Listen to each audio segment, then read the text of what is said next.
The last time I said it, it was in the future tense. Now it's in the present. Happy New Year to everyone. Happy now, 5th day of 2026. I sincerely hope your holiday went well. I sincerely hope your week has started off a little less overwhelming than ours. You're off for several days. You come in and, it's just a lot of things to get back online and working and so forth. And it's been a Monday here, the first Monday of the year. But here we are back for our regular scheduled programming for 2026 till our next string of holidays or what have you. Thank you again for being a part of the show, and I hope indeed your weekend and holidays did go well. I have a desk full of news. I have a week's worth full of news. Indictments from Magoffin County, Johnson County arrest, and of course the special session of the Magoffin County Fiscal Court that followed, of course, the retirement of Magoffin County Judge Executive Matt Wireman, who was one of the last interviews of 2026 for myself, in which he was discussing the fact that it was the time that he had to choose to retire. However, he is still actively seeking re-election after remaining on the ballot and running what he hopes will be a successful campaign. So that means we've got an interesting next several months, of course, of news here on the program as the election season is getting closer. With that said, the actual filing date for all the partisan offices, essentially, is coming up in just a few days. January the 9th, the last day to file. As such, I do have a couple of new candidate filings for here in Magoffin County, one for Magistrate District 1 and one for that of Jailer. Stanley Ryan Hensley on the Republican ballot is running for Magistrate District 1 here in Magoffin County, and Democrat Teddy Jenkins has filed to run for the position of Magoffin County Jailer. And again, with that deadline approaching, we'll be following that through the next several days and keep you up to date as we are about to see our list of candidates complete. And then when we do so, of course, we'll have all the state candidates and everyone else in there as well. Just in the coming days, a lot happening there. A few things I want to pass along to you. One of the last stories as well that I ran with you was that of an update from the Floyd County Health Department late last week, and that was where they were discussing the number of whooping cough or pertussis cases, and it had risen to 17 in just a matter of the 4 weeks or so roughly of December, and now we're starting off the week of January, and that 17 has turned into 21 total cases and counting, with 4 new cases they are reporting in the first few days of the new year. They want to keep everyone up to date. This, as I told you, was a situation that started to grow back in early December with a small number of cases, the first half dozen or so, all in unvaccinated children. It has since evolved into where it is now infecting unvaccinated, partially vaccinated, and some vaccinated individuals as a result. The health department saying that 21 confirmed cases of whooping cough have indeed been detected since roughly just this past December. Kentucky State Police tell me they're investigating the death of an inmate at the East Kentucky Correctional Complex in Morgan County, the federal prison there. They say that officers discovered 49-year-old Marcus Gray from Corbin unresponsive in his cell. They attempted to resuscitate him. He was taken to Morgan County ARH, where he was later flown to the UK Medical Center, where he was later pronounced dead. The preliminary investigation reveals that Gray had been assaulted by a 32-year-old identified as John D. Thomas of Burlington, Kentucky. Right now, they stress the investigation is ongoing and no charges have been filed as of yet. I'll pick it up with more Magoffin County indictments after a word or two. Youth. Experience. Modern solutions to modern problems. Proven solutions to legal problems. An emerging face in the courtroom. A known presence in the courtroom. Together, we are multifaceted. Together, we will do right by you. If you are having any legal issues at all, just relax and call Max. If a car wreck is causing you pain, just pick up the phone and call Donald Wayne.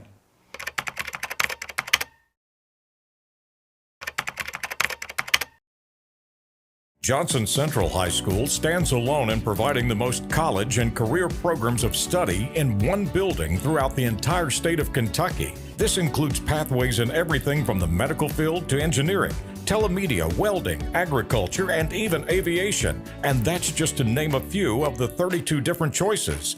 Work has also been started on a brand new state-of-the-art high school. So now is the time for your child to experience the power of opportunities in Johnson County School. Welcome to the best sales, the best service, and the best selection in the viewing area and Eastern Kentucky. It's Conley Tire in Staffordsville, where they have big specials on big name brands every month.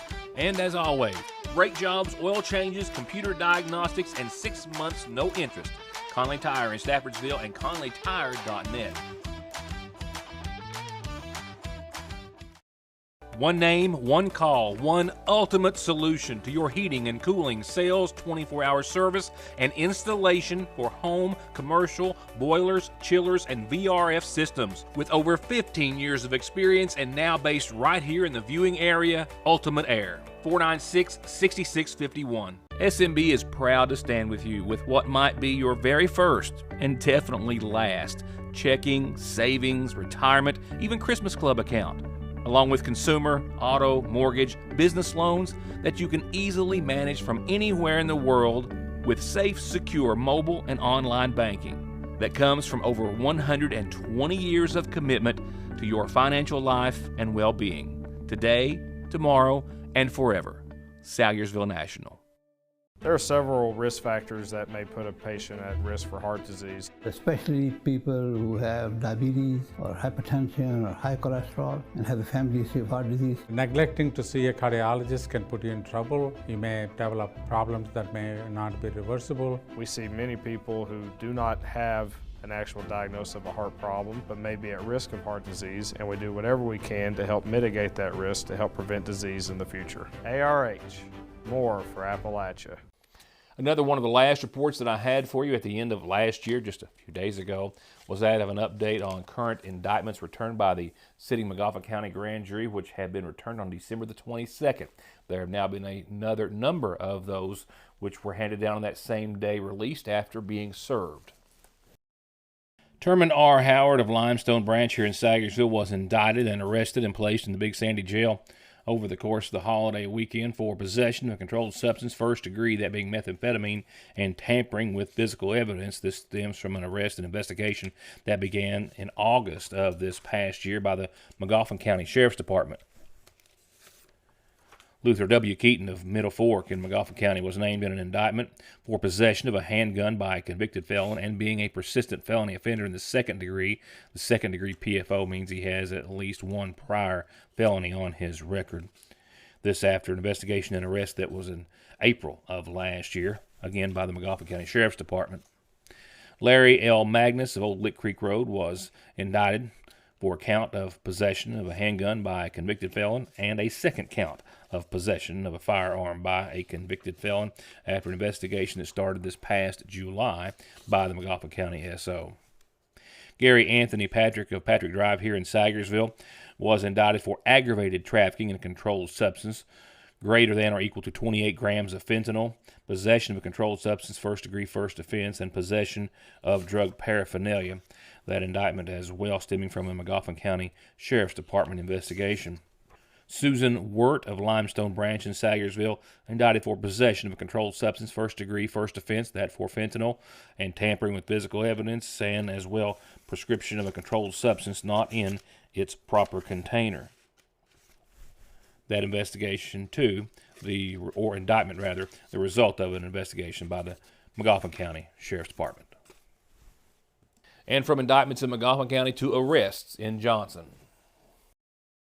Authorities in Johnson County say that this woman is facing methamphetamine charges related to trafficking as well as child endangerment charges. This after 911 received a call of suspicious activity concerning an SUV that had pulled into the Dollar General on Euclid Avenue that was said to have also been occupied by two small kids in the back seat, which were not properly secured. The Paintsville Police Department responded and later found that 30-year-old Megan Needlinger of Boonescamp was the driver, and after questioning her, she was confirmed to have had two small children in her custody who were not properly buckled. And also, after a search of the vehicle, they found other concerning problems, including a large amount of cash, mostly in $20 bills, as well as several small bags with what was believed, or what were believed to have contained methamphetamine for resale, as well as a meth pipe, as well as at least a small quantity of prescription narcotics and several used hypodermic needles. And all of these drugs and paraphernalia were said to have been in a very close proximity to the children involved. Needlinger was charged with trafficking in controlled substance, first-degree methamphetamine, possession of a controlled substance, third-degree possession of drug paraphernalia, and giving police false information as she tried to claim to be someone else at the onset of the traffic stop. And at last, report authorities in Johnson County were looking for what they believe was a fourth suspect in regards to the breaking into and theft of a storage unit in Johnson County. This after the Kentucky State Police, trooper from Post 9, was stopped by a theft victim who supplied videos of individuals breaking into the Action storage units in Johnson County. Getting a very good description based on that video, troopers later spotted two of the suspects, 41-year-old Stephen Tyler Rose and 50-year-old William Thomas Tomlin, who is said to be from the Lexington area. Rose, a Johnson County resident, unloading boxes and boxes of items, including tools and other items that had been taken from that storage unit. They were taking them into a home in Johnson County. And after the property owner confirmed the possession of those tools and the video as well confirmed their identity, they were arrested, and a third as well has been taken into custody. The following day, troopers arrested another suspect, 50-year-old Terry Burgett, another Johnson County resident.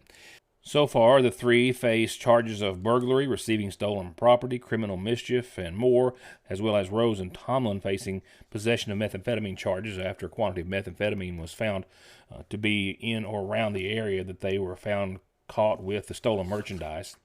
Burchett as well facing all the other charges as well, while a fourth individual is still being sought after.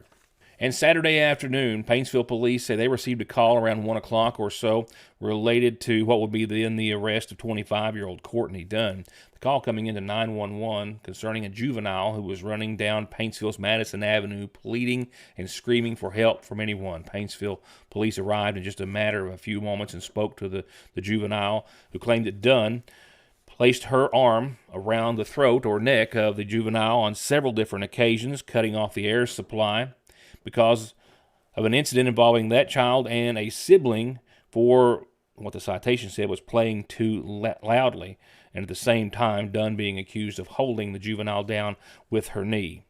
She faces charges of endangering the welfare of a minor and strangulation in the first degree and was placed in the Big Sandy. It's not much of a community calendar because it's the 5th day of the year. Not a whole lot happening. That will change very quickly. But it is an opportunity for a reminder that we always love to have those important announcements, of course, and those birthday and anniversary wishes to share. Brought to you by McGoffin Farm Bureau. Whether it's here on the program or published in print for Keepsake Forever in the Sagersville Independent, yes, birthdays, anniversaries, birth announcements, as well for the Sagersville Independent can all be, well, sent right here. For myself and the news, Your News Today at Yahoo, or drop it off, fax it in, phone it in, 349-3699, and of course Heather can be reached at heather@sagersvilleindependent.com for all of your Sagersville Independent needs. From there, the McGoffin County Funeral Home provides nightly obituary listings, and tonight we go back to cover services that were held Saturday for 79-year-old Mary C. Barnett Tompkins of Cincinnati, but formerly of McGoffin County. She passed away Wednesday the 31st. The daughter of the late Arlie and Gracie Campbell Barnett, she survived by her brothers Robert Beecher and Philip Barnett, and sisters Dolly Coles, Eula Jean Meyer, and Brenda Allen. Again, services were held Saturday in her honor. Services were held yesterday in honor of 71-year-old Johnny Ray Cole of Sagersville. He passed away Wednesday at his home.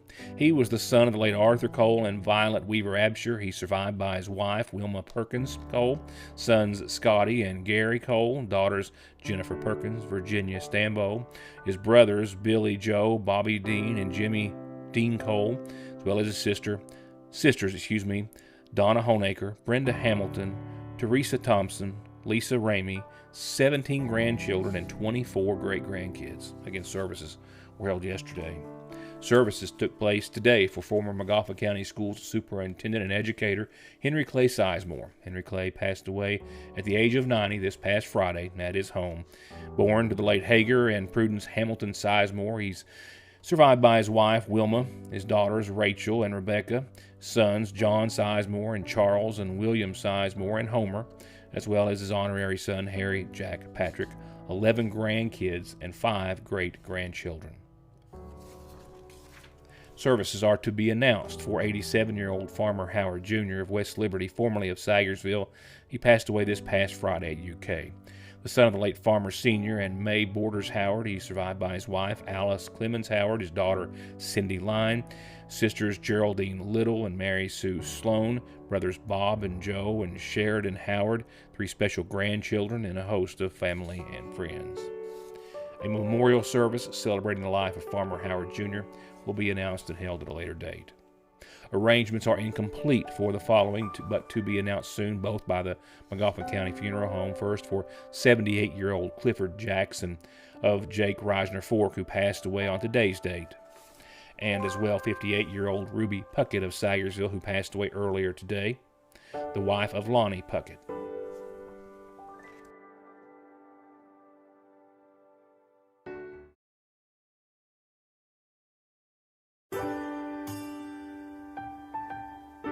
There are buttons to button, snacks to prepare, math problems to help with, and boo-boos to kiss.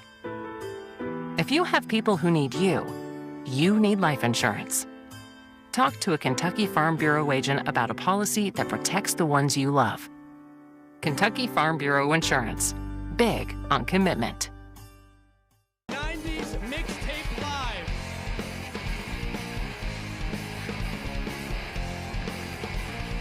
Motown Philly's back again. Well, it's love that I need. That thing. Oops, I did it again. Rock your body, yeah. Party now, and I will always love you. Levitators, running higher.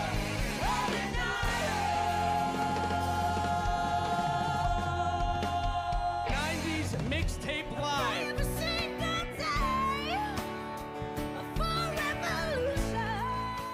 Buffalo for me, bonsai for you. Not a sauce guy. Famous last words. Not a napkin guy either. Try new famous sauce with Lee's Saucy Sampler. Only at Lee's. Famous for a reason. As cold and flu season approaches, there's another respiratory illness you should watch for: pneumonia. Like the flu, pneumonia can cause serious health risks and be life-threatening. If you have any questions about how to keep yourself and your loved ones safe and healthy, need over-the-counter relief for any symptoms, or want to keep your immune system at its best, stop by Parkway Pharmacy in Sayersville. For whatever reason, if your working days are over, don't do anything before you meet Grover. Social Security, disability, SSI, work injuries, wear and tear, and hearing loss. 888-9-GROVER. I love working in the coal mines, even though it was hard work. But if you suspect you have black lung, you can't work anymore. You'll find out that filing for benefits is hard too. I had friends who give up after years of trying. If it hadn't been for Big Sandy Healthcare, I wouldn't even try myself. If you think you have black lung, call Big Sandy Healthcare and get the help you deserve. Now for complete coverage of a relatively brief meeting, a special session of the Magafa County Fiscal Court that was held in the waning days or hours of 2025. A procedural meeting, if you will, which followed, of course, the retirement of Magafa County Judge Executive Matt Wireman, who just a couple of days prior had sat down with myself here on the show and outlined to you and myself the motivation that he had for seeking his retirement and his pension in an effort to continue to safely support his family, seeing that there was no other window, he said, of opportunity to do so. Also, reiterating that he was still very much and wanted to be a candidate and your judge executive again for a third term. With his retirement, as I'd outlined following that interview, the next step would be that of the 3 magistrates to appoint one of theirself to serve as an interim judge until another judge is appointed to serve out the remaining months of Wireman's term. All right, let's call the meeting. Call to order this meeting of McGoffin County Fiscal Court. This is a special meeting, January the 2nd, 2026. Mr. Rice will indicate. Our Heavenly Father, we come to you as humbly as we know how. We ask that you bless us as county officials to make the decisions that are right in your eyes. And as we go through this transition period, we humbly ask that you guide our actions to always be pleasing to you. And in all these blessings, we ask in the name of your precious Son, Jesus. Amen. Amen.